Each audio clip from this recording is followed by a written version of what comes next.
नमस्कार दोस्तों, आज हम आपके लिए ज्येष्ठ शुक्ल एकादशी की निर्जला एकादशी व्रत की कथा लेकर आए हैं।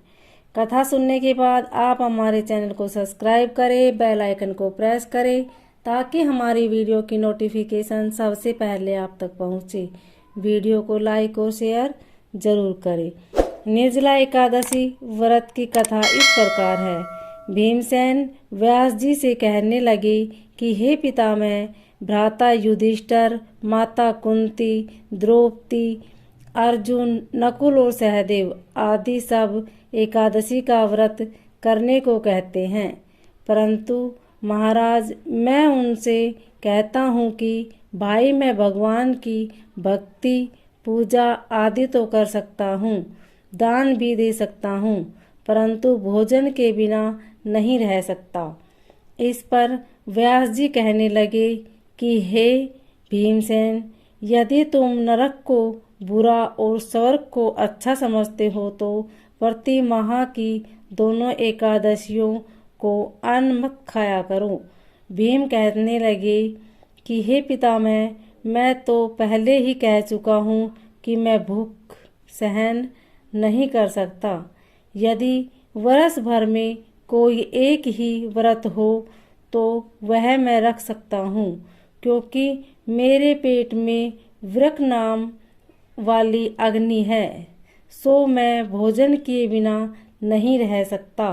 भोजन करने से वह शांत रहती है, इसलिए पूरा उपवास तो क्या एक समय भी बिना भोजन किए रहना कठिन है।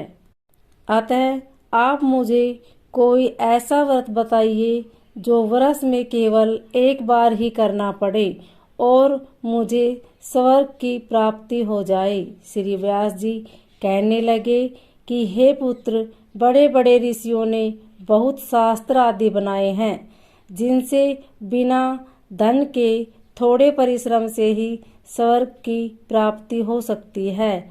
इसी प्रकार शास्त्रों में दोनों पक्षों की एकादशी का व्रत मुक्ति के लिए रखा जाता है। व्यास जी के वचन सुनकर भीमसेन नरक में जाने के नाम से भयभीत हो गए और काँप कर कहने लगे कि अब क्या करूं? मास में 2 व्रत तो मैं कर नहीं सकता। हाँ, वर्ष में एक व्रत करने का प्रयत्न अवश्य कर सकता हूँ। अतः वर्ष में एक दिन व्रत करने से यदि मेरी मुक्ति हो जाए तो ऐसा कोई व्रत बताइए। यह सुनकर व्यास जी कहने लगे कि वृषभ और मिथुन की संक्रांति के बीच ज्येष्ठ मास के शुक्ल पक्ष की जो एकादशी आती है उसका नाम निर्जला है। तुम उस एकादशी का व्रत करो।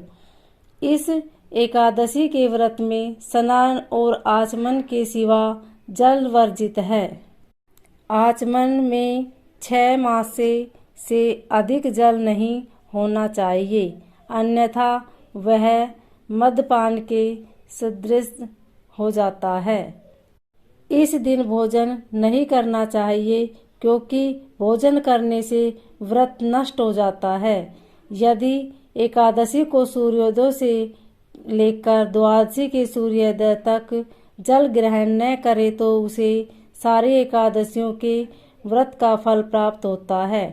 द्वादशी को सूर्योदय से पहले उठकर स्नान आदि करके ब्राह्मणों का दान आदि देना चाहिए। इसके पश्चात भूखे और सत्पात्र ब्राह्मण को भोजन कराकर फिर आप भोजन कर लेना चाहिए। इसका फल पूरे एक वर्ष की संपूर्ण एकादशियों के बराबर होता है।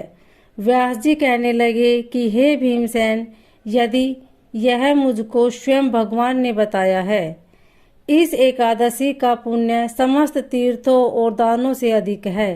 केवल एक दिन मनुष्य निर्जल रहने से पापों से मुक्त हो जाता है। जो मनुष्य निर्जला एकादशी का व्रत करते हैं उनकी मृत्यु के समय यमदूत आकर नहीं घेरते, वरन भगवान के पार्षद उसे पुष्प विमान में बिठाकर स्वर्ग को ले जाते हैं। अतः संसार में सबसे श्रेष्ठ निर्जला एकादशी का व्रत है। इसलिए यत्न के साथ इस व्रत को करना चाहिए। उस दिन ओम नमो भगवते वासुदेवाय मंत्र का उच्चारण करना चाहिए और गोदान करना चाहिए। इस प्रकार व्यास जी की आज्ञानुसार भीमसेन ने इस व्रत को किया। इसलिए इस एकादशी को भीमसेन या पांडव एकादशी भी कहते हैं। निर्जला व्रत करने से पूर्व भगवान से प्रार्थना करें कि हे भगवान, आज मैं निर्जल व्रत करता हूँ, दूसरे दिन भोजन करूँगा। मैं इस व्रत को श्रद्धापूर्वक करूँगा, अतः आपकी कृपा से मेरे सब पाप नष्ट हो जाए। इस दिन जल से भरा हुआ एक घड़ा वस्त्र से ढककर स्वर्ण सहित दान करना चाहिए। जो मनुष्य इस व्रत को करते हैं उनको करोड़ पल सोने के दान का फल मिलता है, और जो इस दिन यज्ञादि करते हैं उनका फल तो वर्णन ही नहीं किया जा सकता। इस एकादशी के व्रत से मनुष्य विष्णुलोक को प्राप्त होता है। जो मनुष्य इस दिन अन्न खाते हैं वे चांडाल के समान हैं, वे अंत में नरक में जाते हैं। जिसने निर्जला एकादशी का व्रत किया है वह चाहे ब्रह्मा, हत्यारा और मदपान करता हो, चोरी की हो या गुरु के साथ द्वेष किया हो, मगर इस व्रत के प्रभाव से स्वर्ग जाता है। हे कुंती पुत्र, जो पुरुष या स्त्री श्रद्धा पूर्वक इस व्रत को करते हैं उन्हें अगर लिखित कर्म करने चाहिए।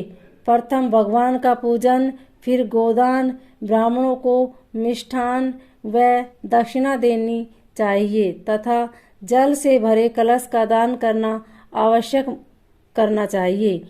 निर्जला के दिन अन्न, वस्त्र, उपहार, जूती आदि का दान भी करना चाहिए।